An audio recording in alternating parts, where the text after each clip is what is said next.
Hare Krishna, Hare Krishna, Krishna Krishna, Hare Hare, Hare Rama, Hare Rama, Rama Rama, Hare Hare. Hare Krishna, Hare Krishna, Krishna Krishna, Hare Hare, Hare Rama, Hare Rama, Rama Rama, Hare Hare. Hare Krishna, Hare Krishna, Krishna Krishna, Hare Hare, Hare Rama, Hare Rama, Rama Rama, Hare Hare, Hare Krishna, Hare Krishna, Krishna Krishna, Hare Hare, Hare Rama, Hare Rama, Rama Rama, Hare Hare, Hare Krishna, Hare Krishna, Krishna Krishna, Hare Hare, Hare Rama, Hare Rama, Rama Rama, Hare Hare.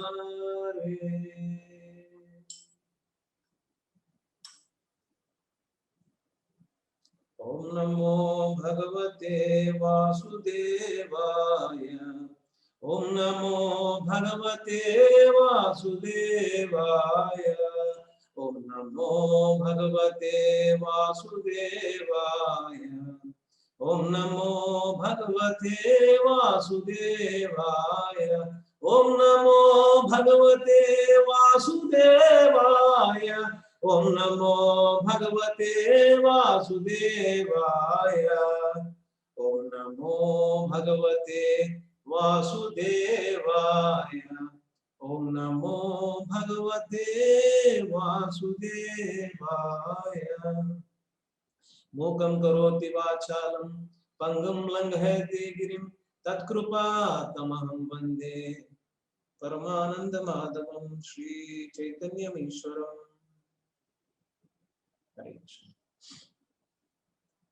Thank you all for joining today in this course called Gita Sandesh. So we are, sorry, just give me 1 second. So we are in the 4th chapter today, titled Transcendental Knowledge. So once again, thank you all for joining. Those who have not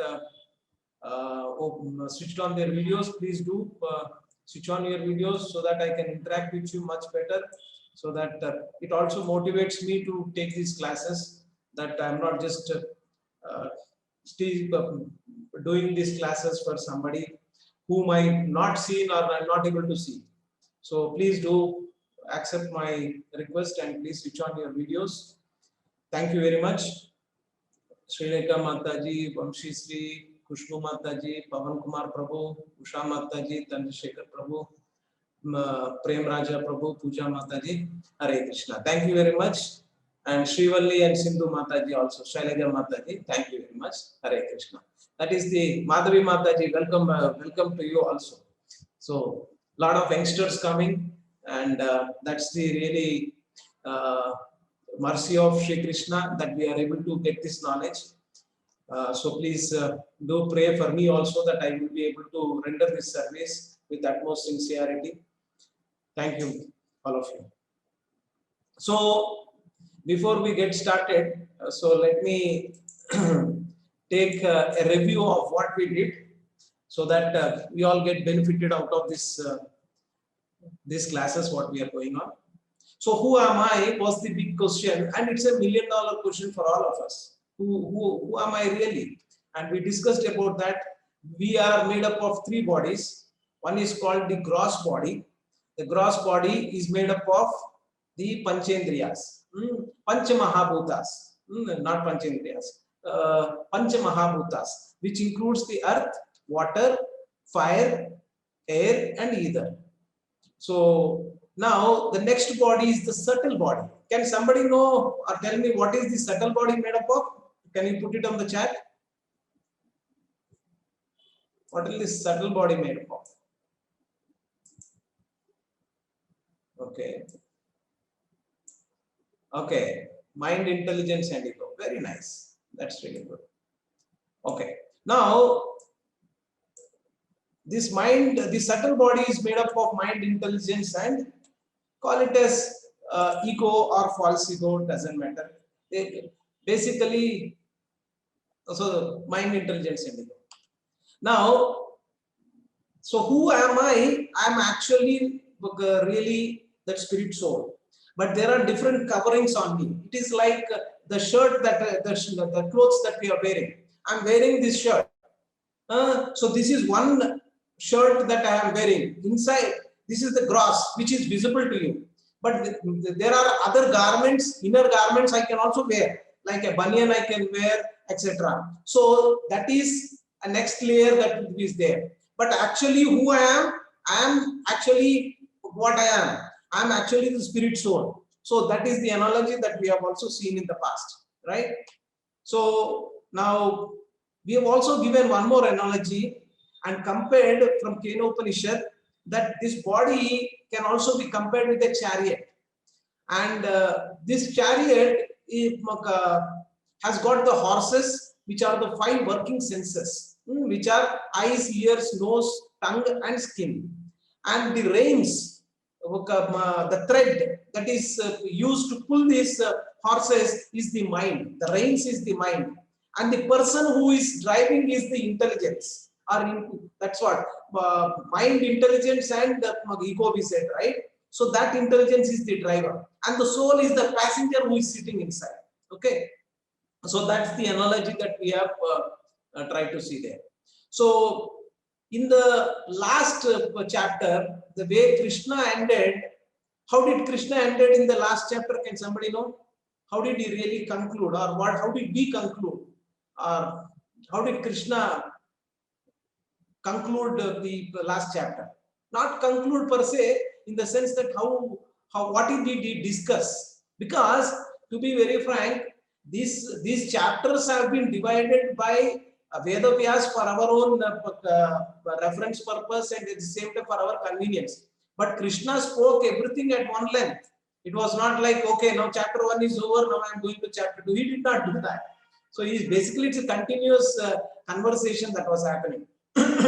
So he talked about part of the spirit. So what was the last module, or in one way, what was the concept that Krishna was talking in the fag end of the chapter 3? Enemy of the soul, Dilip Prabhu, very nice. So who is the enemy of the soul? Lust and anger, very nice. So we will like to see what is the connection between the previous chapters. That is, he also mentions that the main obstacle in the path of your yoga process, which is karma yoga, is what? It is lust. Lust is your greatest enemy. That is what he mentioned. And what is the acronym for the previous chapter? Can somebody remember? What is the acronym that we have given? Free. And what does T stands for? And REE, what does it stand for? Tyaga, Ves. Okay. Tyaga. What else?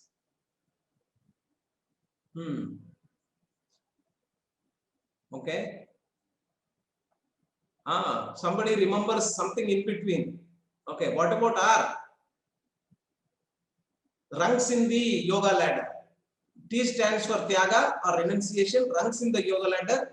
E stands for exemplary behavior or exemplary, and the last E stands for enemy of the soul. Please remember these acronyms, then you will get the concepts also very nicely. They are not very difficult. Karma Yoga, it's a tree. And how did we relate to tree? Tree is basically a something which selflessly works. So the end goal of Karma Yoga is also to selflessly work, like a tree. Understanding, na? Okay. So, yeah, Aditya Prabhu. Okay. So, the enemy of the soul, overcoming lust, the main obstacle on the path of Karma Yoga. So, if you can overcome the main obstacle, that is your greatest enemy, which is the lust, then you are able to make some progress. So, that is where he was trying to conclude the previous chapter. After hearing about the practical and logical process, the natural reaction is an enthusiasm to resolve to dedicate oneself to it. Okay. But Arjuna asks Krishna, in life, even though I know the best course of action, what is that impels me time and time again to act improperly and act against my good intelligence? See, we in our life also, we have seen so many times, I know that this is not correct. I know that this is wrong, but still I go and do the same mistake repeatedly. Have somebody experienced that? So most of us I have experienced it. That I know that this is false. This is not correct. I should not do, but I am impelled to do. Arjuna is asking, what is that is impelling me to do something which naturally my intelligence is not agreeing, but still I am doing. Right? So Krishna then explains the root cause of this phenomena is the eternal enemy of the aspiring spiritualist. And the root cause is what? The lust is the root cause. Anger is not the root cause. The root cause is lust. With lust, when it is not fulfilled, you get anger. So the root cause is lust only. In this way, the lust cheats one of the progressive and happy life and offers only a meager, instantaneous and temporary gratification in return. When you fulfill this lust, what it will give you? It will just give you temporary happiness. Suppose suppose we are kids. For the kids, suppose I am in the school. I know that there is one good pen somebody has brought, and that is a little costly pen, and I don't have it. So what I think is that, can I go and steal it? What's wrong? No, then the intelligence says, no, stealing is not good. So what if you are caught? No, who will catch? Nobody is seeing here. Let me go and steal it. So now this is what, for little bit of meager, temporary happiness or gratification, you go and do that. Is it going to give you a permanent happiness? No. So, and the same thing happens when you wanted to go into an exam. You wanted to say that, that cheating is not correct in the examination hall, but still you wanted to cheat it. Cheat because temporary gratification. Oh, I got 5 marks more than the other person. What good it is? Right? So this is what Krishna is trying to tell you, that can you get rid of this lust? And how can I get rid of this lust? And where does this lust reside? Can somebody tell me, in your, that there are 3 bodies, and where does this lust reside? Out of the gross body, subtle body, and the soul. Where does this lust reside? Root cause is known, but where does it stay? Because it stays somewhere here only. It cannot stay outside in the air.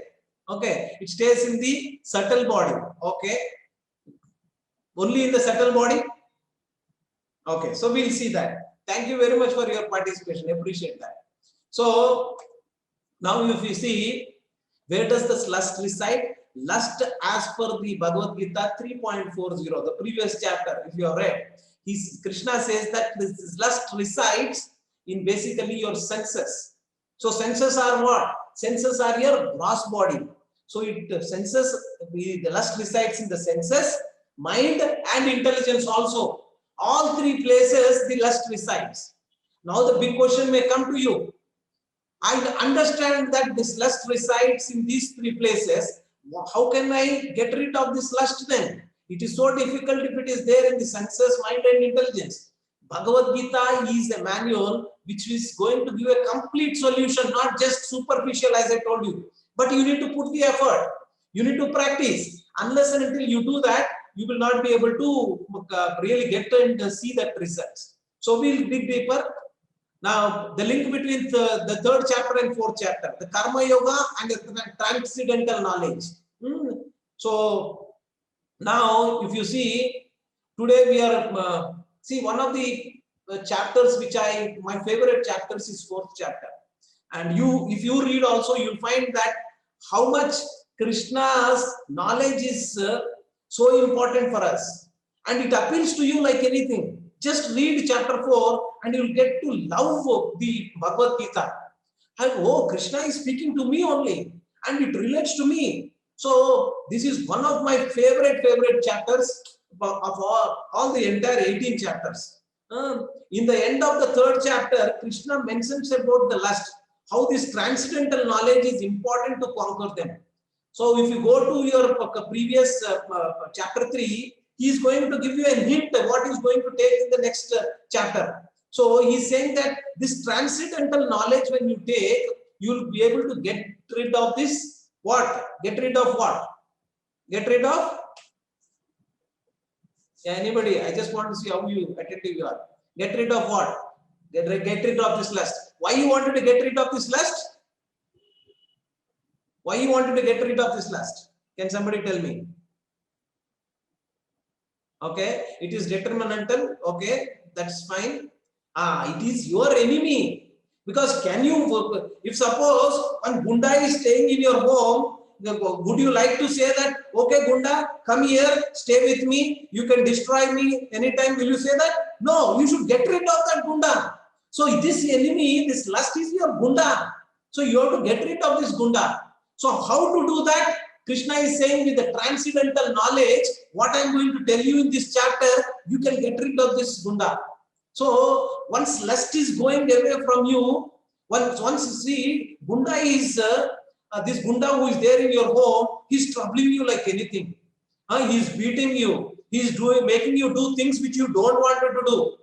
So once Gunda goes away and you are somehow getting rid of this Gunda, what will happen to you? What is the kind of state you are? You are very peaceful. You are very happy. You are able to do things what you actually wanted to do, because this person is not there to force you to do things which you do not want. That is the importance of getting rid of this lust. And this chapter, if you can put it into practice by getting this transcendental knowledge, you will experience that happiness that you never experienced in your life. Okay, is that clear, Srivalli and Sindhu, Kushbu Mataji, and all of you, Shailaja Mataji? Thank you very much. Bhagavan Vacha Kamayesha Krodayesha Rajo Guna Samudbhavaha Mahasno Mahapapma Videhinam Ihavairinam. What it said, it is lust only, Arjuna, which is born of contact with this material mode of passion and later transformed into wrath, and which is the all-devouring sinful enemy of the world. So lust is the enemy. Okay. Now if you say lust is the enemy, didn't we have this lust in the originally is lust there then? See, they say that anything that is going to come has to be there in your spiritual world also. Nothing can come here which is not there in the spiritual world. Now you may say that does lust exist there? Now what happened is that in the spiritual world, when you are there, this love which was there towards Krishna, towards the Supreme Lord, when you got in contact with these modes of nature, or when you came into this material world, this love got transformed or got changed into lust. Understand the point? How did this lust come into existence? It was love towards the Supreme Lord. When this love towards the Supreme Lord, you didn't have so much, or whatever reason, when you came back to this material world, when you came into this material world, when you contacted this material world, but because of the conditioned nature, and when you came across these modes of nature, then this lust, the love was transformed into lust. And the lust, it is like the example given in the purport is, see, milk was what it was there in the spiritual world. when it same milk, when it came to this material world, it became into a curd. And that milk is the love, curd is the lust. So that is what it got transformed. Now our duty is to do what? You need to get rid of this lust. That means how to get rid of this lust, and what is the end result of this getting rid of this lust? You will get back to love Krishna as you were loving Krishna when you are originally the way you were. So getting rid of this lust, what you will end result is that you will start loving Krishna. You will start understanding yourself, and you will start having all the qualities what we originally are. What are the qualities what we originally are? Can somebody tell me? I know it is a tough question that I'm asking. Just wanted to see. What is our original character? What is our original character? You need to know that, right? See, when we are going somewhere, you need to know who am I? What is my original character? I am the spirit soul. Fantastic. So, what is the characteristic of the spirit soul? What is the characteristic of the spirit soul? Yeah, it's tough question. Not to deny. It's not easy. Yeah. What is the characteristic of the spirit soul? I just wanted to see if anybody is coming up. Surrender to Krishna. That's good. Yes, Ashok Prabhu. Sachit Ananda. What is your real character is Sachit Ananda. Sat. Sat means that all knowledgeable and all happiness, and also you are basically Sachidananda Swarupa. You are also knowledgeable. You are also very happy. At the same time, you are also eternal in one way. So that is the kind of blissful. Yes, thank you very much. So basically, you are that. And once you get rid of this lust, you will basically get back to your original constitutional position. And that is the process that we need to follow.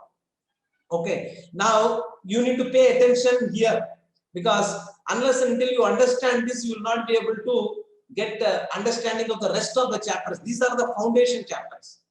Okay, now I'm trying to give you something here. See how spiritual intelligence conquers lust. So spiritual intelligence is the spiritual knowledge that we are talking about, which Krishna is giving in this particular chapter. See, we are made up of, our subtle body is made up of mind, intelligence and ego, right? So what happens is that mind is a faculty of intelligence. You know that. So when we are there, mind is a faculty of intelligence. One thing. Now, what does the intelligence have? The intelligence has the capability of discriminating and determination. So discrimination and determination are two of the components or aspects of intelligence. Is it understandable, or is it going on top of your head? Manageable? Can somebody say yes? Yes? Okay, Aditya, thank you. Pushpa Mataji. Others, Shailaja Mataji shut down her video, I don't know why. But anyways, please to understand, if you have any questions, I'm ready to, you can raise your hand in there. The WhatsApp, you know that you in Zoom, we have the raising hands. So I can stop and unmute you. Okay, now intelligence has got two components, or two aspects of the intelligence is that if you have intelligence, you can do discrimination, whether this is good or bad, should I do it or not do it. So this discrimination power is coming from what? Intelligence. It's a faculty. Very nice. Discrimination, determination are the faculties of the intelligence. Ashok Prabhu, excellent. Thank you very much for helping me. So they are the facilities or faculty of the intelligence. Okay. So now when you have this determination, how can you cultivate this determination? Is through Swadhyaya. Swadhyaya means what? Swadhyaya means studying the scriptures. You can gain the discrimination. Discrimination meaning what is good, what is bad, whether I should do it or not. So this discrimination you can get when you read scriptures. Scriptures like Bhagavad Gita, Bhagavatam, when you read, especially Bhagavad Gita, when you read, you will know, you will get the faculty of discrimination power. So now, right now, sometimes we are not able to, you don't even know that this is correct or wrong. I'm just doing. Then a lot of times we do. It becomes our nature, right? So what happens is that a gnani, so basically when you get this knowledge of discrimination, you get that all the qualities what a knowledgeable person should have. So you become a gnani. So you'll have that knowledge. So what happens when you have this determination? So intelligence has got the determination. How can I develop the determination? Is through sadhana. What is sadhana? Spiritual sadhana. Spiritual sadhana like doing chanting. What is chanting? Chanting means what? Chanting. Hare Krishna, Krishna Krishna, Hare Hare, Hare Rama, Rama Rama, Hare Hare. When I do this chanting daily, 1 round or 2 rounds, whatever. So what you will get when you do sadhana? Your determination will be there. Now I know that this is correct, but I will do it for only for 1 day, 2 days. After that, I don't want it to keep that determination. How many of you have tried to put in New Year resolutions? I wanted to do some exercises. I wanted to study for 4 hours every day. So many times we did, right? But the determination did not stay for long. Why? Because our spiritual sadhana is not there. Not normal sadhana, spiritual sadhana. Srivalli Mataji, Sindhu, attentive, understanding? Okay. So the spiritual sadhana is required. When you do the spiritual sadhana, you will have all the qualities what a sadhu has. So you will become a sadhu. Sadhu meaning a person who has got determination. You know that a sadhu, a person, they can sit for meditation for hours together because they also have the determination. When you sit for studying, you will be able to sit there with determination for a long time because your sadhana, you have done your sadhana, spiritual sadhana of chanting. So that gives you the determination. Artificial way, nothing will come. So your mother and father may say that sit down for studying. When you sit down for studying for 3 hours, after you complete your 3 hours, I'll give you a chocolate. I'll ask you to go and watch a movie. All this is temporary only. It is not coming from within. It is only coming from outside sense gratification. Okay. So actually, when you wanted to really bring some change from within, you need to do spiritual sadhana. And when you do swadhyaya, discrimination can come in your life for everything. Okay. Now, when the intelligence is bestowed with discrimination and determination, when you do some work, any work for that matter, and especially that work will become as a service and the seva. So when you do that work, it will become seva, and that is what will make you as a devotee. Because being as a devotee, you are doing selfless service, and love towards the Supreme Lord will increase. So this is the way that you will be able to progress in your spiritual path. And what is the root cause for all this? But lust is the root cause, and how to get rid of this lust? You need to have spiritual intelligence. How does the spiritual intelligence come? The spiritual intelligence will come when you do your swadhyaya and sadhana. And eventually you will be able to do any work or seva that will become as a seva. That work will be transformed as a seva. Making sense, all of you? Okay. So now what is a few things about this spiritual sadhana. So and determination.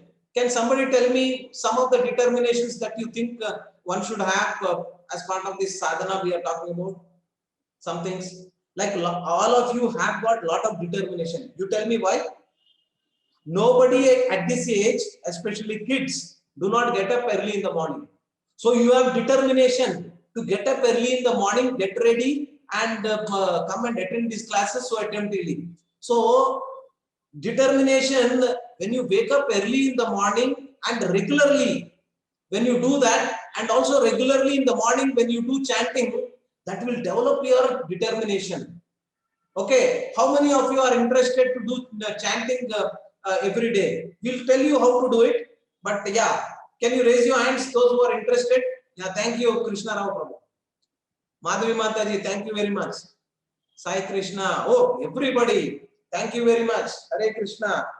I thank you very much for your enthusiasm. That gives me boosting also, that whatever I am telling, whatever I am putting some effort, whatever, it is taking some results. So keep it up, all of you. We will discuss again. We will not do it dogmatically, whatever chanting we are doing. We will understand why we should do chanting. What is this Hare Krishna Maha Mantra?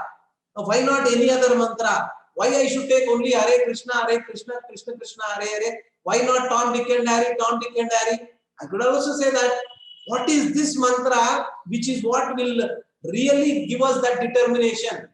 So that determination will come when you do sadhana, when you wake up early in the morning. And when you do sadhana, doing it early in the morning is good. Because day is divided into 3 segments. One is Sattva Guna, Rajo Guna and Tamo Guna.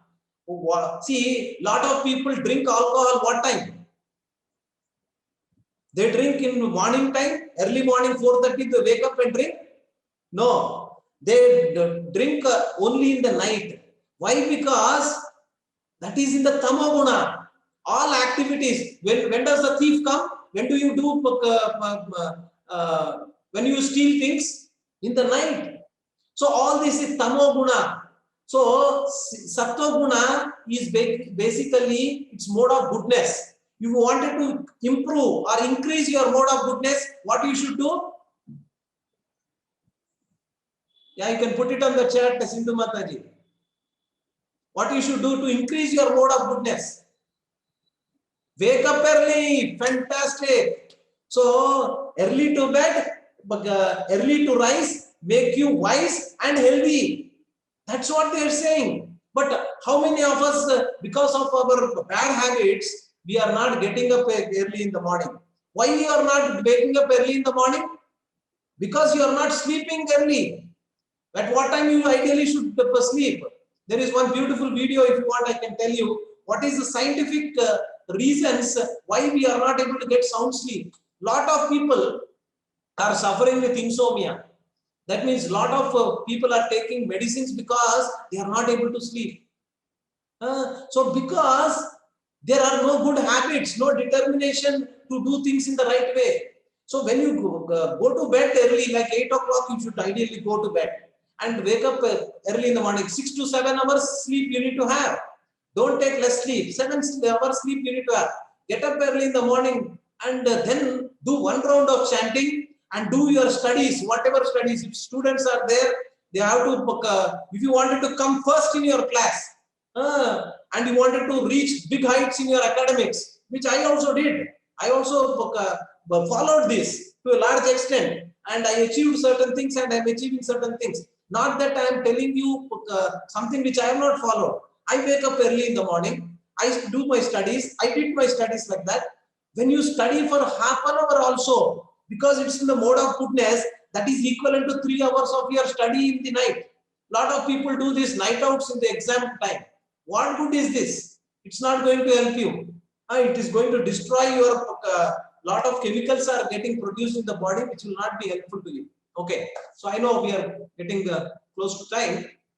So basically practice also one has to, as part of your sadhana, determination, you have to practice 4 regulative principles. I know some of you might be knowing what is this 4 regulative principles. If you know, you can put it on chat. Okay, and practice going to some kind, going to the temple. Now, right now we are not able to go to the temple regularly, but at least attend these classes regularly. Now a lot of people have joined in the first day, and how many people continue to have the determination to continue these classes?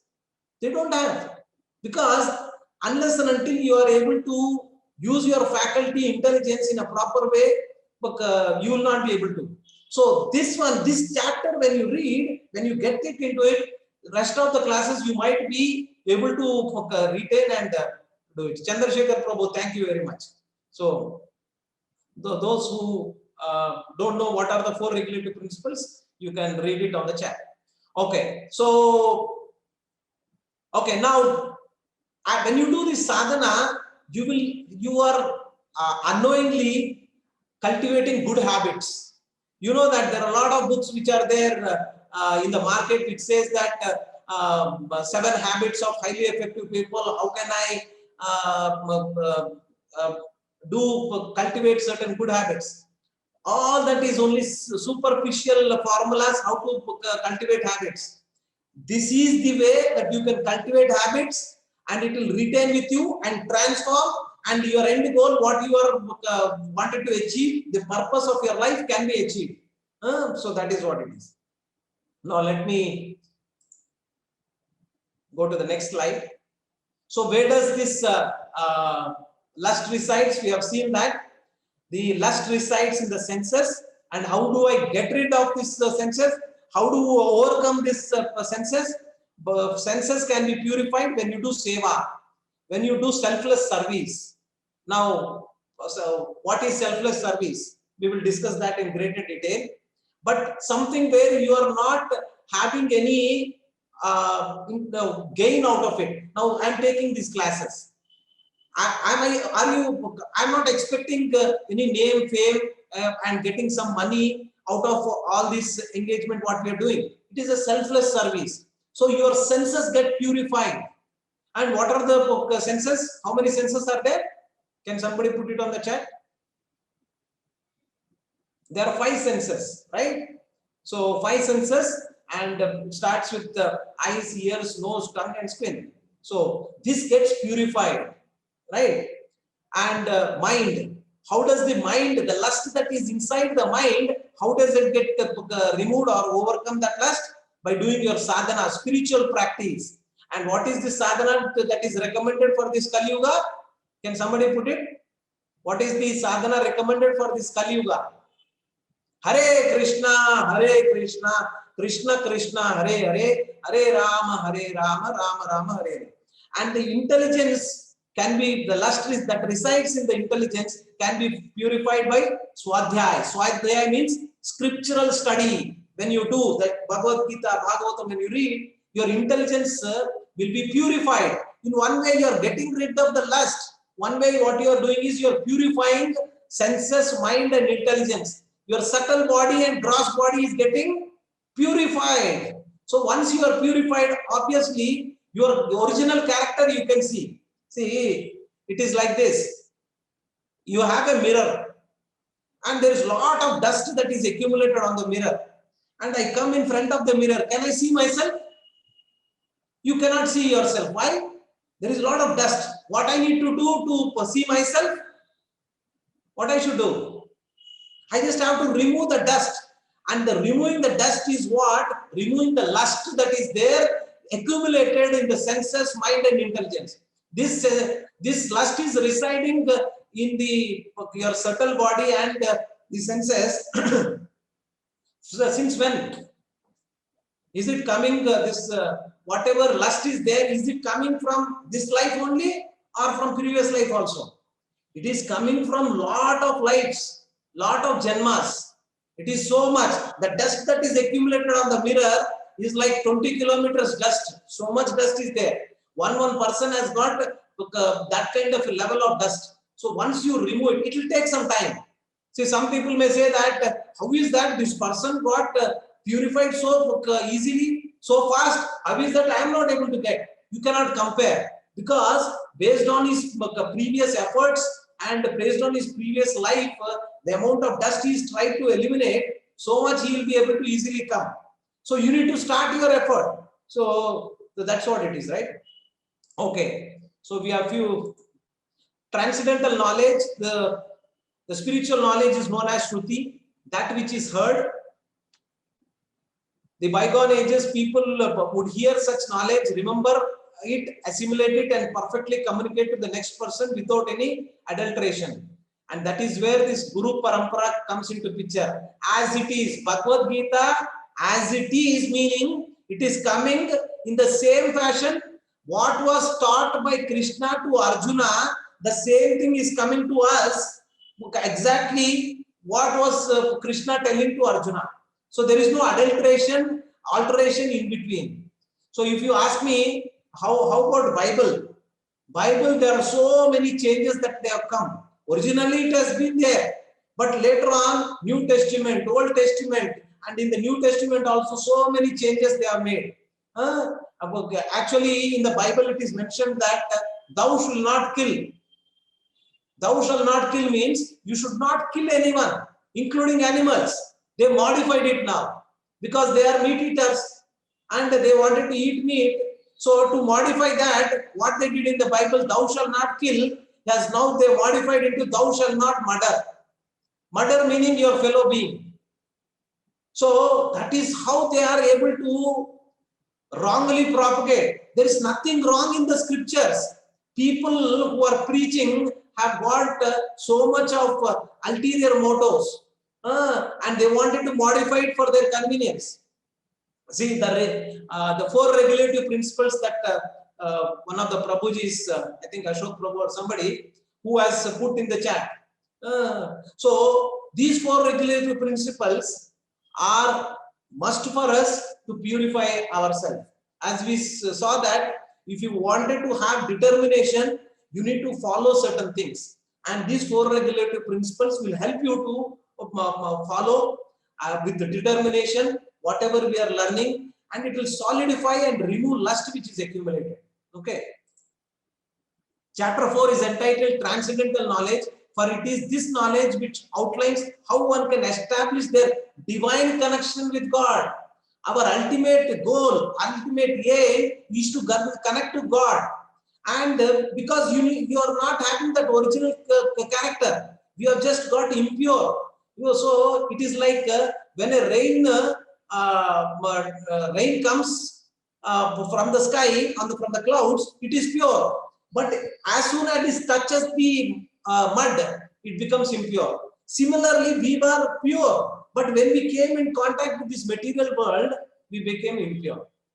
So that is what we need to understand. That this transcendental knowledge, when you get it, then you can establish the divine connection with the Supreme Lord. And that is the reason why we are getting this knowledge of Bhagavad Gita. Bhagavad Gita knowledge is the transcendental knowledge. And that is the reason why this chapter is very important and which is one of my favorite chapters. The famous Vedic aphorism thus encourages aim to see God through the eyes.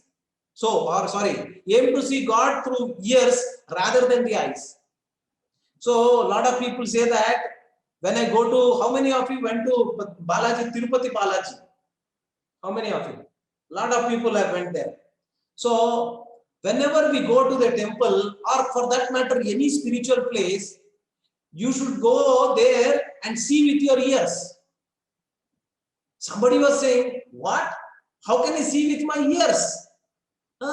So that means to say that you need to hear about the Supreme Lord. Go to a place. See, that is the reason why our elders used to say that whenever you go to a temple, just sit there for some time. Did somebody get this? How many of you or parents have told you that? Sit in the temple for some time. At least when you sit there, somebody will be telling something or something is getting played there, you will be able to hear.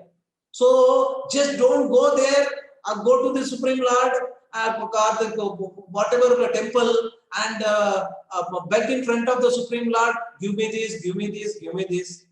See, you can go, nothing wrong to go and ask your parents if you want something. But now what has happened? You know what? When it is the analogy that is given is that I go to a hotel, I go to a restaurant, and I call a bearer. Bearer, come here. Okay, give me 2 plates of puri and 1 plate of chapati and 1 biryani to my. So I'm ordering. Do I have any loving relationship with that bearer? Why do I don't have any loving relationship with the bearer? Anybody? Why? I don't have any loving relationship. I just order. Why? And at the the same time, I am doing it because the bearer is not doing it for free. I am going to pay him back. After he orders everything, I eat it and I will pay it back. So when we go to a temple, we are going in front of the Lord and saying, give me this, give me this, give me this. And in turn saying that, don't give me free. I'm going to do this many pradakshinas. I'm going to put this much money in the hundi. I'm going to do some vrata, this and that. See the relationship that you have with the bearer and the Supreme Lord when you are going to the temple, it has become the same. So what we need to do, because all this is because of the lust that is accumulated, you are going there and again only seeing with your eyes only. Now here, that's what he's saying, aim to see God through the ears, not rather than your eyes. So when you, that's what transcendental knowledge is what is very important. So, we have not yet started our class of chapter 4. We are giving more of an introduction. But I feel that this is important because just going and discussing about the chapter without any context will not help you. So transcendental knowledge is acronymed years. You know why years? What was the emphasis of years? What you should do with years? Anybody can put it on the chat. What do you hearing? So you have to hear what? This transcendental knowledge. And that is where Shravanam. Actually, in the later chapters, there is Navavidha Bhakti Marg. There are, so the Bhakti Marg, you have Navavidha Bhakti Marg, and it starts with Tachshunu, Shravanam, Shravana Kirtana, Smarana Vandana, Pada Sevana, Dasyare. Pujana Sakhi Jana Atma Nivedana Govinda Dasa Bhilashare. It all starts with Shravana. So you see that some of you might not agree this, or you may not be liking this, but you know what?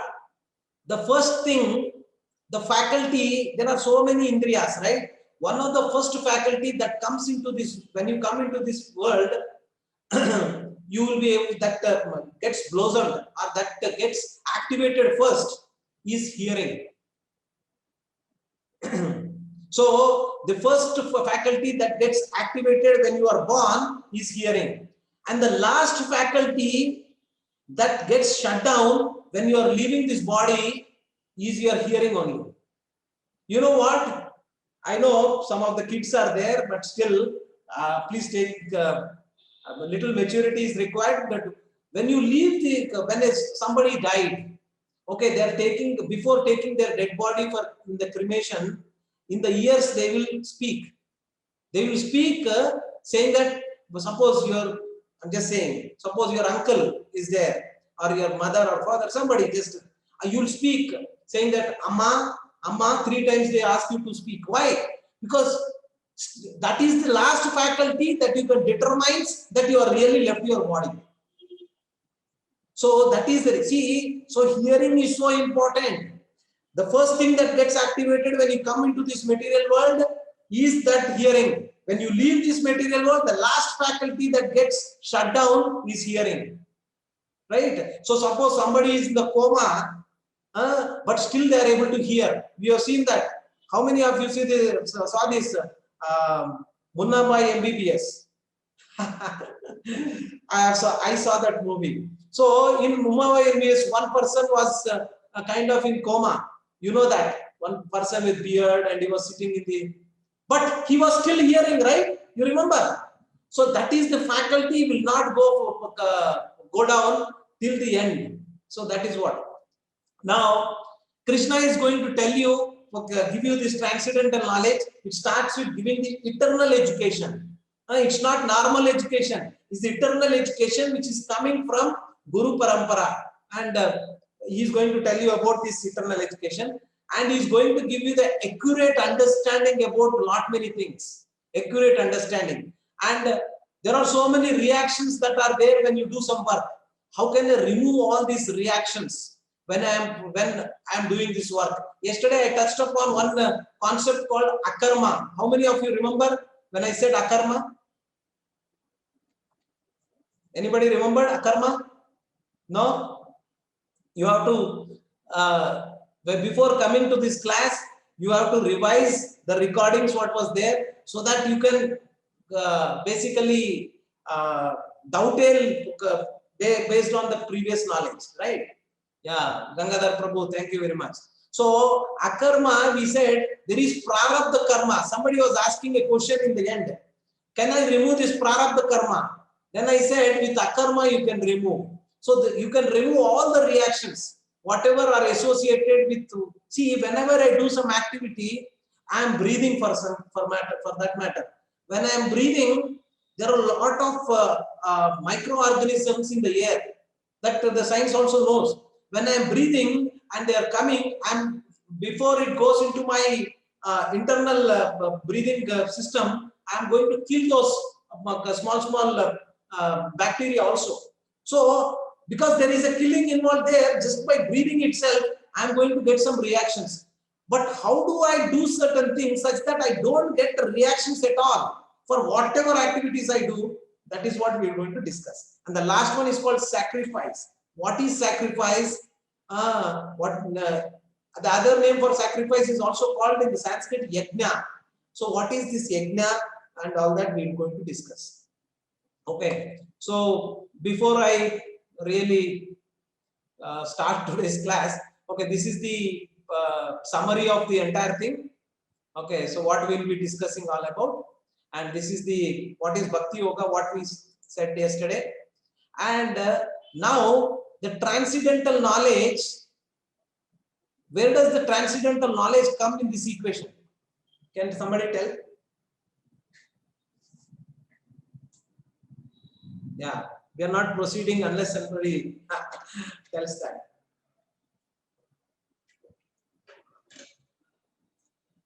Aka, Bhakti Yoga, okay, Jnana Yoga. Oh, this okay. So the transcendental knowledge, whatever we are discussing, is coming under the Jnana Yoga. Now you may say that, see, these are not in silo. Though we are in the Karma Yoga section of first 6 chapters, we know that it is Karma Yoga, or it is under the Karma Yoga. The next 6 chapters are Bhakti Yoga. The last 6 chapters is Jnana Yoga. So, but still, these are not in silo. Understand this. So, we are discussing today's topic, whichever is chapter 4, is coming under the Jnana Yoga part, but still as part of the Karma Yoga segment. Okay. So, little confusion is there. Doesn't matter. We will clarify it. Okay. So, eternal education, we will probably conclude with one module we complete, and then. So, just as every gadget comes with the instruction manual, this entire universe comes with the guidelines which enlightens one about the purpose and function. So, you know that when you buy a washing machine, there is a user manual given. When you buy a car, there is a user manual given. But how many of you are reading it? That's a different story. But it comes. Bhagavad Gita is also a user manual. And how you should conduct yourself in this material world, it is given as part of the Bhagavad Gita. So how I should behave, how I should be in this material world, how should I go back to our spiritual world, all that is given in the user manual. And that's what Bhagavad Gita is. Some guidelines are found in the ancient scriptures which contains the knowledge of the divine origin imparted at the time of creation. So all this knowledge is there as part of the Vedas. Krishna explains how this eternal education system was originally set up by him. So all this origin is Krishna. They say that Krishna is Sarva Karana Karanam. So he is the cause of all causes. The system perpetuates in the universe through a qualified and saintly persons who impart spiritual knowledge to the masses in their dynamic, relevant, and practical way. See, Please, I may not be able to basically tell that with firm conviction, but still, what I am trying to do is that I am trying to make few changes, not changing the essence, but modify it such that you can able to understand it. So that is what actually Srila Prabhupada has done as part of the Bhagavad Gita, what was presented. He did not change the essence. You see that there are so many Bhagavad Gitas. In English, only 200 different types of Bhagavad Gita publications are there. What is the uniqueness of this Bhagavad Gita as it is basically when it comes from a saintly person, qualified person who is coming from the disciplic succession, then when he presents it in a dynamic way, relevant and a practical way, then you can apply it and everybody can apply. That is what is getting done as part of this course called Bhagavad Gita, as it is our Gita Sandesh. Thus, the material creation is essentially the university wherein we rediscover our relationship with God. So, being here, we can re-establish our relationship with God. So, that is the end goal. As a creator and maintainer, Krishna periodically appears in this world to inject or re-inject spirituality, remove materialistic influence, and ensure the smooth functioning of the universe. So, smooth function of the universe includes we also. So, if we cannot function smoothly, then that means we need to really, and Krishna has come 5,000 years back to re-establish this dharma. And somebody knows one famous sloka in Bhagavad Gita, that B.R. Chopra of Mahabharata. What is that first one sloka that comes? Can somebody remember? Yada yada hi dharmasya gnanir bhavati bharata adudbhanam adharmasya tadatmanam sujamyam. So I am not given the complete sloka. So basically here what it mentions is that whenever there is the adharma is increasing, and the devotees, to safeguard the devotees and to eliminate the miscreants, so he comes for three reasons. So to give, to appease the devotees, to eliminate the demons, and to re-establish the religion. So that is what dharma, religion and dharma is not the same, but to re-establish the dharma. So that is the reason why Krishna comes. Okay. So Krishna is all-knowing. Can somebody tell me how Krishna is all-knowing? So many times we have seen that in Mahabharata war also, in Kurukshetra war, we know Duryodhana went to Bhishma and he said, Bhishma, grandfather, you are having very soft corner to Pandavas. This is the 5th day, but still Pandavas are on an upper hand. We having bigger army, and you being the commander who is so powerful, why they are still there? You, if you do not wanted to fight as a commander, step down. I can bring Karna, because Karna said, till the Bhishma is there, I will not enter the war. So then he said, I will get Karna and he will finish off the war. Then Bhishma, being a Kshatriya, he got anger and he said, okay, he took 5 arrows and he said, and he prayed some mantra, and he said, these 5 arrows tomorrow each one will kill one Pandava, all the Pandavas whosoever are there. Then Duryodhana was very happy. He was a cunning guy. So he came diplomatically and aroused that anger, and such that he can get his work done. Then a lot of time in our offices also, our bosses do that. So these 5 arrows he has he got it, and now Duryodhana says, I cannot really believe you. So give me those 5 arrows. Tomorrow morning, before the war starts, I am going to give you, I'll keep it safe with me. Then Duryodhana takes it with him, and he is sleeping in his tents. In that time, wars, when they used to wage the war, in the night time, they used to be like friends only. So Arjuna comes to the Duryodhana, actually, and reminds him, Duryodhana, you remember you gave me, when we saved you from Gandharvas, You gave us, you told me that anything you want, I can give you one boon. Whatever is that you ask, I will give you. So he says, Arjuna says that boon, I wanted to use it now. What you gave me a promise. Boon means promise. So you give me the 5 arrows that you got from Bhishma. Now Duryodhana was surprised. How is that? He knows that conversation is between me and Bhishma. And immediately after the conversation, I did not go anywhere, and Bhishma is also not interacted with anybody. He is in his cottage. So how is that? He knows. Then he, because Kshatriyas, they keep their words. Actually, then he gives that back, all the 5 arrows to him. And just before he leaves, Duryodhana asked Arjuna, how did you know this? Then he says that Krishna told me. So then at that split amount of time, Duryodhana also knew that Krishna is the Supreme Lord. He knows everything. But still, because of the lust which was there so much in him, that he wanted to rule, he wanted to command the entire kingdom, not want to give little bit also to Pandavas. That lust, that is so dominating that he forgot that Krishna again is the Supreme Lord.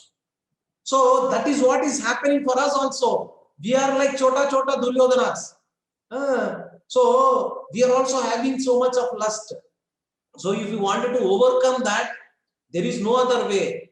Only thing is that get this eternal education what Krishna is trying to give you. Okay. So with that, we will end today. I know I have crossed my time limit, but we'll continue it tomorrow and we'll complete the next chapter.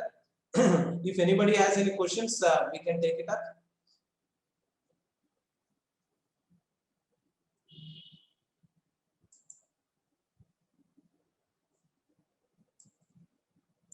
Yeah. Sir. Yeah, sir, when we should do chanting, sir.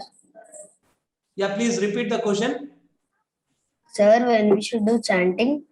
When we should do chanting, I will tell you tomorrow when you should do chanting, okay, how you should do chanting. Okay, basically, chanting should be done preferably in the morning, but any time of the day also you can do, preferably in the morning. How you should do, what is mantra, what Hare you Krishna, Hare Krishna. Do it, we will discuss more in detail tomorrow or day after. What is mantra meditation? I'll teach you what is mantra meditation. Is that okay, Aditya? Yeah, thank you. Yeah, any other devotee has got any other question, or we can take it from the chat. Raghunath Puri Prabhu, are you there?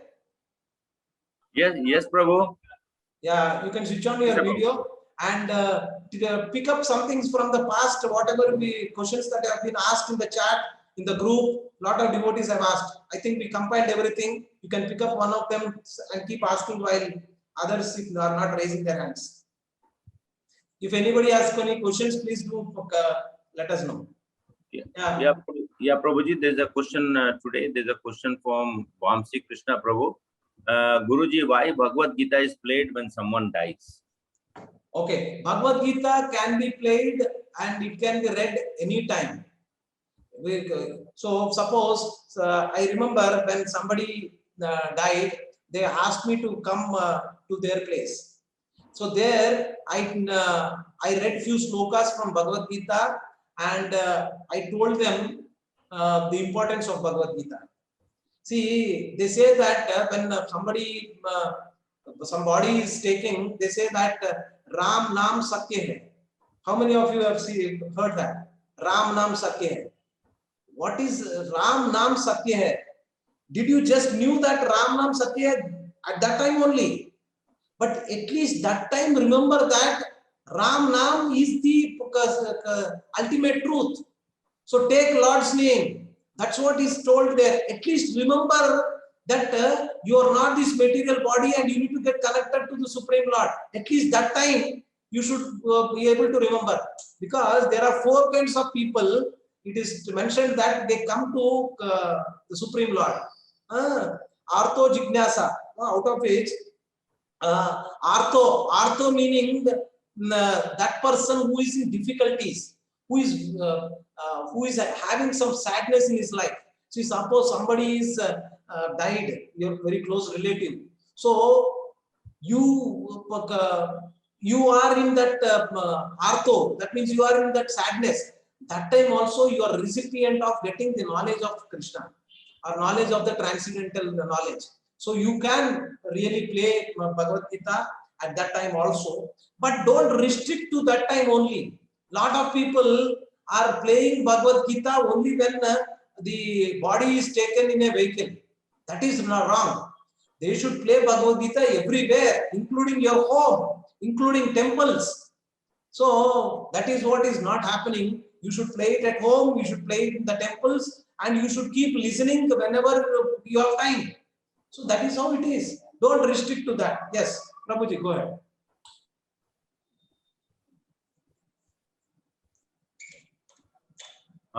Hare Krishna Prabhu, there is a question from Sansekhar Prabhu. How can we remove our false pride and attachment for the name and fame? Okay. See, Prabhu, Chandrasekhar Prabhu, thank you very much. You also have written that 4 regulative principles. Very nice. So, false pride and ego, whichever is there, need to be purified. And as I told you, this is the root cause is lust only. Like Duryodhana had this lust, you have to purify your senses, your mind and intelligence. So once this is purified, your false ego will go away, your name, and especially when you take to this holy name of sadhana, spiritual practice. So what is mentioned in Sistastakam is that na dhanam, na janam, na sundarim, kavitam va jagatisha kamaye. So mama janmani janmanishware bhavatar bhaktir ahituki twai. So I do not want neither na dhanam. Dhanam means now wealth. Na janam, now neither followers. Na sundarim, nor beautiful girls or women. So basically, I want what? I wanted an eternal relationship with you. To establish that, when you do your sadhana, which is Hare Krishna Mahamantra, you can get all this, you can eliminate from yourself all these things. The so much of lust you have towards the wealth. I wanted to accumulate money. Oh, I wanted to become a millionaire. What will you do when you are a millionaire? Lot of people have seen that S.P. Balasubramaniam has made so much of money and so much of wealth. And what did he take away while he was leaving his body? Nothing. So, and if you have so many followers also, unnecessarily ego will be boosted up. You can help others in the process, but not for the name, for the glorifying your name. Everybody, when somebody is going there, you should, oh, this person is great, this, that. So not for craving for that. So all this will happen, especially when you take to the holy name chanting, when you do sadhana. And also aided to that, if you take your swadhyay and seva, purification will happen. Primarily, to answer you, when you take to holy name sadhana, that can happen, Prabhu. This is not me saying, this is what Chaitanya Mahaprabhu is saying as part of the Sistastakam. Hare Krishna. Hare Krishna Prabhuji, there is a very cute question from Srivalli and Sindhu Mataji. Oh, Hare Krishna. She is saying, Hare Krishna Prabhuji, if we do more puja, will we get more blessings from God? Okay. See, as I told you, puja you can do, but don't go to this puja as I told you previously. First, establish that relationship with the Supreme Lord. Now, suppose I wanted to come to your parents, or suppose one of the school, what standard you are studying, Srivalli? She is not muted. She is muted, probably. What standard? Can you be louder? 10th standard, Prabhuji. Oh, you are in 10th standard. Oh, very nice. You are a grown-up girl. Okay, good, good. So now you are in 10th standard. Suppose some of your classmates wanted to come and talk to your parents, and they wanted a bicycle. I wanted a bicycle. Will your parents buy bicycle if you want, if you desire the same, will your parents buy it? Or if somebody outside comes and asks, your parents will buy it?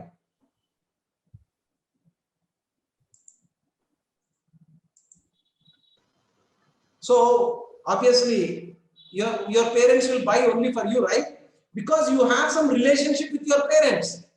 So when you go and pray, first establish that relationship. Don't just go and ask. That establishing that relationship is when you have this transcendental knowledge, when you know who I am, who is the Supreme Lord, this is the transcendental knowledge. Then you can understand what is my relationship with the Supreme Lord. Then ask. Instead of asking, see, Dhruva Maharaj was like 7 years old boy. Dhruva Maharaj was insulted like anything by his stepmother, Suruchi and Suniti. There were two wives of the Dhruva Maharaj's father, and his stepmother insulted him because he's a small boy, and his stepbrother was sitting on the lap, who was younger to him, was sitting on the lap of his father, and he also wanted to sit on his lap of his father. Then his stepmother told, no, you cannot sit in your father's lap. If you had born in my womb, you could have got the eligibility. Now you don't have the eligibility. So he says, Kshatriya. He got so furious, and he went to his mother and asked, this is the insult that I got, what I should do. Then his mother said, now the cause of all causes is the Supreme Lord. So the sages usually go to the forest and approach the Supreme Lord and do meditation. This was in Satya Yuga. So they did meditation. So probably you should do that. Then with the instructions of his mother, he goes to the forest. 7 years old boy. Forest, that time forests were not like a normal forest. There were so many wild animals. There were elephants, there were tigers, there were so many things. So while he was going, but then Narad Muni comes, and he asks Dhruva Maharaj, why, what are you doing? Then no, my father, my stepmother has insulted me, so I wanted a bigger kingdom than what my father has, and that is what I wanted to aim for. I wanted to go and ask the Supreme Lord. So he wanted to go and ask the Supreme Lord. Then Narad Muni says that, no, there are so many cruel animals here. They will eat you, this and that. He was testing his determination. But his determination was intact. He said, nothing doing, whatever. I just wanted to go and see the Supreme Lord, and I will talk to him. Then Narad Muni tells him how to go about and do the meditation. And he does the meditation on the Supreme Lord by taking the mantra Om Namo Bhagavate Vasudevaya. Om Namo Bhagavate Vasudevaya. So he does the mantra meditation, and finally Lord Vishnu comes. Vishnu and Shiva, Krishna is the same. So Vishnu comes and appears in front of him, and he asks, what do you want? Then he says that I don't want anything. Now you have done so much of tapas, ask something.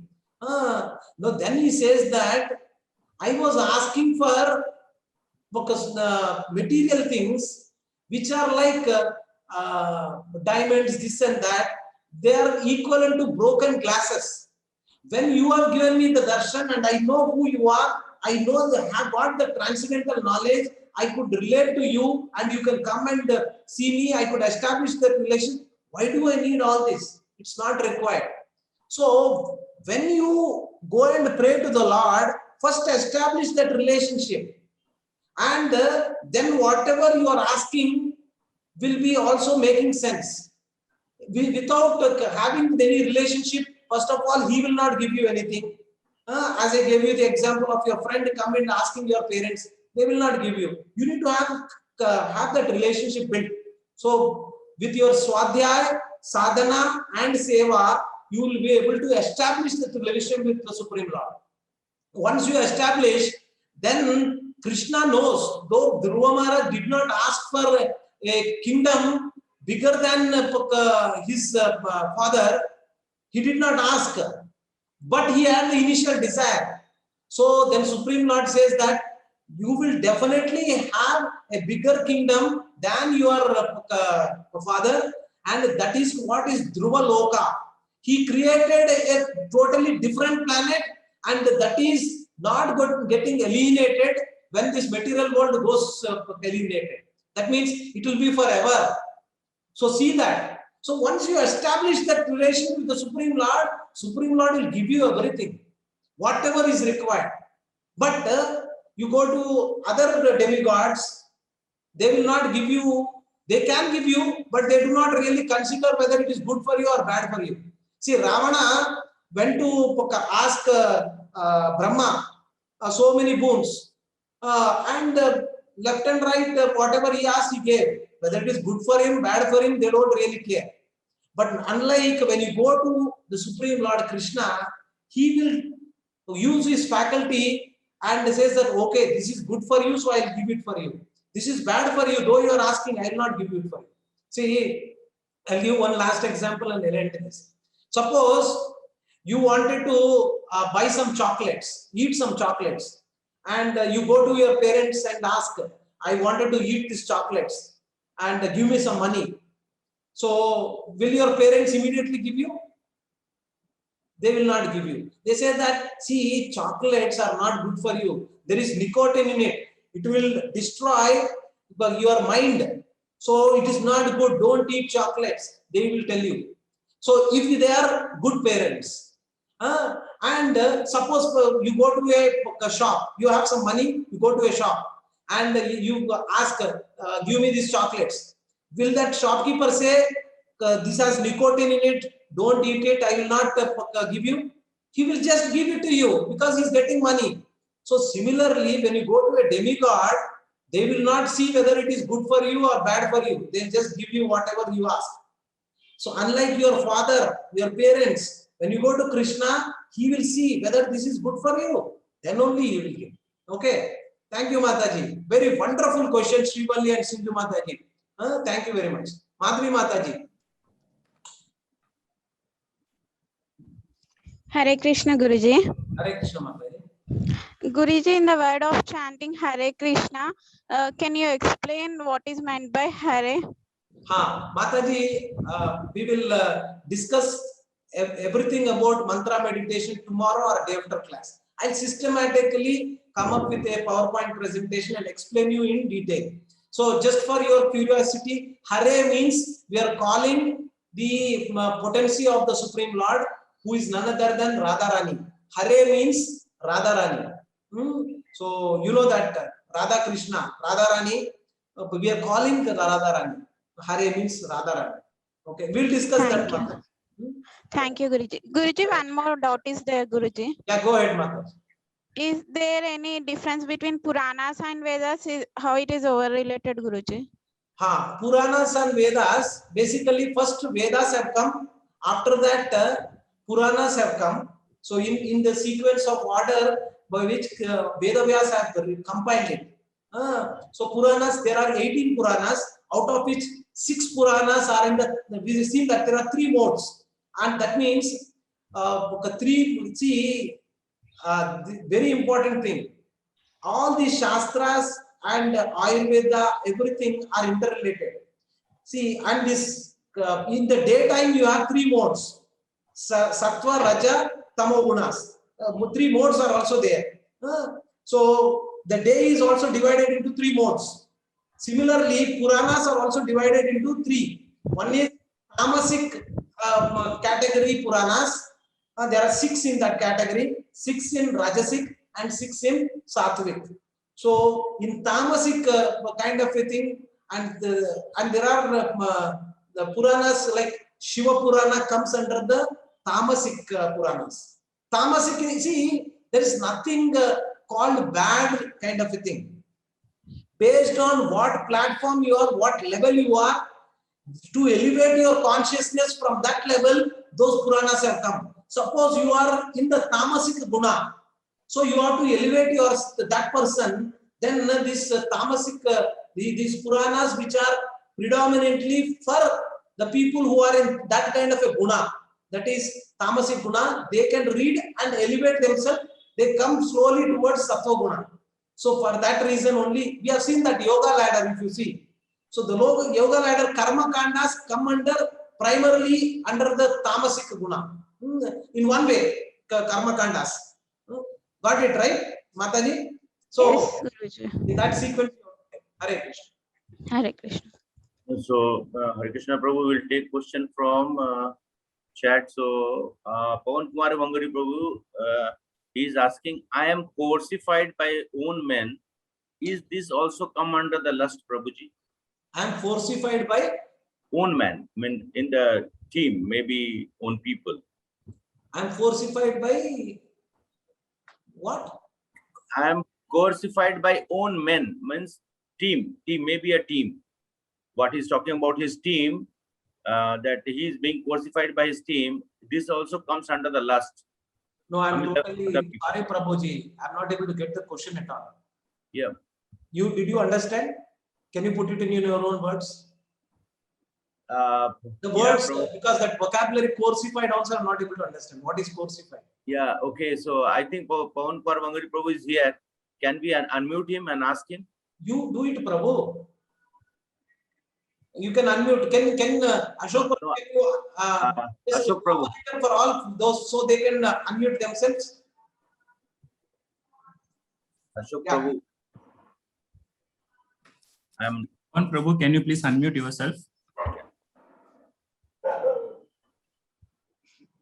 Yeah, Prabhuji. Go ahead. Maybe he's not there. If he's not No, there, he's there. Pawan He's Prabhu. there. He's there. Pawan Prabhu, can you unmute yourself? Yeah. be ready with the next question, Prabhu. Yeah. He's unmuted. Hare Krishna. Hare Krishna Prabhu. Can you be louder, Prabhu? Prabhuji, I was working with engineering college as a faculty, Triple E department.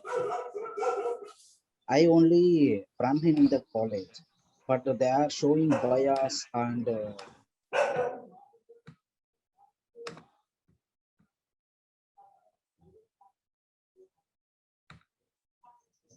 being inspired by own men also. What is the problem behind it, Guruji? I need to find out myself through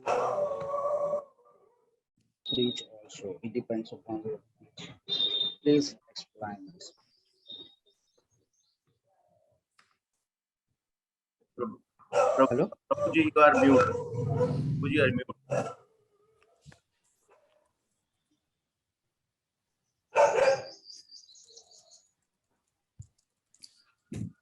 Prabhuji, please unmute yourself, Prabhu. So, Ashok Prabhu, we need to handle this properly, Prabhu. Okay. Yeah, next question, Prabhu. So we will end in next 3 to 4 minutes, 1 or 2 last questions. Prabhu, Pawan Kumar's answer we did not hear. Can you please repeat once again? No, we are not taking that up. So, Ashok Prabhu, Yeah. Okay, Prabhuji. Prabhu was muted. I don't know why. No. Okay, Prabhuji. So there is another question from Khushbu Mataji. How do we make Krishna happy, either by renunciation or by selfless service? See, renunciation, Krishna outright rejected. He said the renunciation, not doing action, Krishna rejected. The first question what Arjuna had in the second chapter, if you remember, or the third chapter, sorry. The third chapter, first question, 3.1, if you see the sloka. So Arjuna was asking whether, since should I follow what was the acronym for the third chapter? Can somebody remember? Acronym for the third chapter? No? Oh. Yeah. T is for Tyaga. T for renunciation. In that first question itself, Krishna said that you cannot renunciate. That means you cannot give up. So, this selfless service or service is the way you need to do. Yes, Mataji, to answer that question, very well, sir, very good question. So you cannot see, somebody may ask why you cannot renunciate. That question may come up, right? So if I have decided to renunciate, can I renunciate? It will be only an artificial renunciation, because primarily you are spirit soul and it cannot be inactive. Inactivity is not your constitutional position. You have to do activities some way or the other. So you have to do it. So that is not practical also. So that way you will be falling down. Yeah, thank you, Mataji. Very good question. Yeah, we'll take the last question for today, Prabhu. Hare Krishna, Prabhuji. Yeah. Manakirt Reddy. Hare Krishna, Prabhuji. Hare Krishna. Prabhu. Yeah, actually, I had a doubt regarding this. Adi Shankaracharya will come under what Guru Parampara? I can show you a slide for today if you want, or tomorrow. Yeah, actually, I have recorded yesterday or day before You yesterday have seen session. that last fifth Yeah, category. yeah. Shankaracharya. Okay. Yeah, So Brahma. actually, Prabhu, Yeah. Adi Shankaracharya is none. Adi Shankaracharya who has come, he is none other than Shiva, who came in the grab of a Mayavadi. Okay. Why he has to come in the grab of a Mayavadi and establish the Shankar Mats and all this Vedanta philosophy has a reason. And Shankaracharya is also an avatar. Like avatar in the sense, he is the extension of Shiva came in the as Shankaracharya. Why he had to come and why he has to give the philosophy of Mayavada, but is very well documented in our Shastras also. And why he has come is that, see, that time before Shankaracharya, everybody was taking the excuse of the Shastras and doing animal killing left and right. So when animal killing was at its peak, where people were doing sinful activities by the name of religion or Vedas, by the taking the Vedic injection as the basis, because in our Puranas and in our Vedas there is mention of animal sacrifice, but they have used that and started meat eating and killing animals like anything. To stop that, basically Buddhism has come, where Buddha, who is again an avatara, who has come to establish the dharma for that particular time, what is called ahimsa parmo dharma. So to stop animal killing, Buddhism has come into existence. But now the byproduct or side effect of the Buddhism, what happened is that everybody started becoming monks, and they started living family life. So now, if that goes unrampant and everybody becomes a monks, then there will be no ashrama called grihastha ashrama. So everybody will be focused or be accumulated in the sannyas ashrama, which is not what is as per our varna and ashrama you need to do. So to re-establish the confidence on the Vedas, Adi Shankaracharya came and he tried to establish or give confidence to these people to follow Vedas. But again, he did not have the time to directly tell in one way that who is the Supreme Lord. Mayavada philosophy is what he could inculcate, where he did not tell who is the Supreme Lord, or he did not give the Bhakti philosophy. He just gave who is the Supreme Lord. He is Shunyavada philosophy he has given. Now, I am trying to put everything in one shot. One last thing to add here is that though he has come for a purpose to bring the Buddhi, to drive away Buddhism from India, and if you see that there is no trace of Buddhism in India, but once Adi Shankaracharya came, Adi Shankaracharya completely wiped out Buddhism. It was the Buddhism was born in India, but you don't find Buddhism in India. Why? Just because of Adi Shankaracharya, he went into nook and corners of every place in India and established Shankar Mats and established very important prominent places. Till now it is very prominent places. So, but now Shankaracharya did it. He is none other than Shiva. While he was leaving, his term was over, he was unable to bear the pain that he could not glorify the Supreme Lord. Then he has written something called Bhaja Govindam. Bhaja Govindam, Bhaja Govindam, Govindam Bhaja Mudamate, Samprapte Sannihiti Kale Nahi Nahi Dukkin Karane. So in this Bhaja Govindam, which M.S. Subbulakshmi has very nicely sang that, this was a contribution where he told that all this Vedic literature, whichever I have given you, is of what use? Just take the holy name of Govinda. This grammar and other, Dukkin Karane was the prominent grammatician at that time. This all is going to be of no use for you. He just gave it. But his main idea was to eliminate or throw away Buddhism. He has come. And that purpose was there. And that is the reason why. And since he didn't have any disciplic succession, we cannot take that as the basis, and it is not a authentic sampradaya. He just came as a temporary solution to remove Buddhism. Make sense, Manikanth? Manikanth Reddy Prabhu? Yeah. Wonderful question, Prabhu. I am appreciating all of you for going through the videos again and reviewing. That Chintana should be there. So that unless and until you review, see all that we have discussed now, as for our science also, within 1 hour, 50% of what we discussed will go away from your mind. 50% will go away from your mind. After 2 days, 75%. Unless and until you review it, that will not retain. And reviewing should be done immediately, because 50% is lost after 2 hours or 1 day, right? So better review it today. Make some notes. That's how I do. Make some notes, ask some doubts. That way it will reinforce your understanding.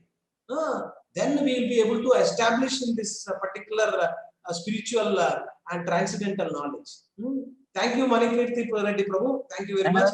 Prabhuji. Prabhuji, one again. Yeah, actually, serving to the Daridra Narayan or serving to the Lord, Supreme Lord. What is, can you give a light upon this too? Prabhuji, this is one of the biggest misconceptions people have, and people have utilized religion for their own selfish need. Nowhere in Vedas, Shastras, this thing is called Daridra Narayana. What foolishness you are talking about? You are comparing or what is that? You are associating Daridra with Narayana. Narayana is the Supreme Lord, and the goddess of fortune, Sri Lakshmi Mata, is pressing her legs and doing seva day in and day out. And you are associating Daridra with Narayana, foolishness of topmost degree. This is all people wanted to just utilize for their own selfish need. There is nothing called Daridra Narayana. If suppose somebody is Daridra, okay, he is poverty stricken, he has got a previous karma to face that karma, he's got that life. So you can help him. Help him in what way? Come out of this karmic bank balance such that he can get a good life next life. Not that by feeding him, you can feed him, but give him Krishna Prasad. That way it will elevate his consciousness. It will benefit him. Okay. Now suppose lot of people do this. They give things in charity. Suppose some beggar has come to your home and he is asking, give me some money, give me some money. Out of pity, because he's got a torn shirt, pant, etc., you give him 100 rupees. And he goes and takes that 100 rupees and drinks alcohol and drinks alcohol and beats his family member, his wife or somebody, or with that intoxication he kills somebody, that karma will come back to you because you have prompted him to do that. So be careful that you will also, for every action there is a karma that is going to get associated with you. So we will discuss in this chapter only, as we discussed, what is this how reaction in the acronym. What you have today's acronym is what it is called years, and R stands for reactions, right? How do you come out of the reactions of your karma is what we are going to deal, and this is very important. Thank you, Prabhuji. Once again, you have got some good understanding, or you have some understanding, but the good part is that you are dovetailing it with us to find out whether it is correct or not. Thank you, Prabhuji. Hare Thank you. Krishna. Hare Krishna. So we will end here, Raghunath Puri Prabhu. Or is there any hard pressed one question you have? Yeah, Prabhuji, our one of our Prabhuji who is here, he requested to tell something about Ekadasi, but probably it will take time today. We have today. No, there is no need for us, Prabhu. Okay. Thank you very much, and we will end up with so the Ekadasi today is in Ekadasi. So Ekadasi Mahatyam is also there. Why one should observe Ekadasi? Who is this Ekadasi? It is actually Ekadasi. So there is a history behind everything. So we'll discuss some other time. Okay. So today is a very auspicious day. If you are reading Bhagavad Gita, it will be multifold effect will be there in your understanding, because the day also the planetary movement is what, based on that we decide what is when it is Ekadasi. So it is favorable condition for us to be doing spiritual activities on Ekadasi. Okay, we will end with the short kirtan. Hare Krishna. Hare Krishna. Hare Krishna, Krishna Krishna, Hare Hare, Hare Rama, Rama Rama, Hare Hare, Hare Krishna, Krishna Krishna, Hare Hare, Hare Rama, Rama Rama, Hare Hare, Hare Krishna, Krishna Krishna, Hare Hare, Hare Rama, Rama Rama, Hare Hare. हरे कृष्ण महामंत्र की जय, अनंत कोटि वैष्णव वृंद की जय, श्रील प्रभुपाद की जय, धर्मराज श्री भगवद गीता की जय. Thank you very much. Be safe and see you all tomorrow same time. Thank you very much, Prabhuji. Pawan Kumar Prabhu, please message me your question. Forgive me. We'll discuss it tomorrow. Thank you. Okay, Prabhu.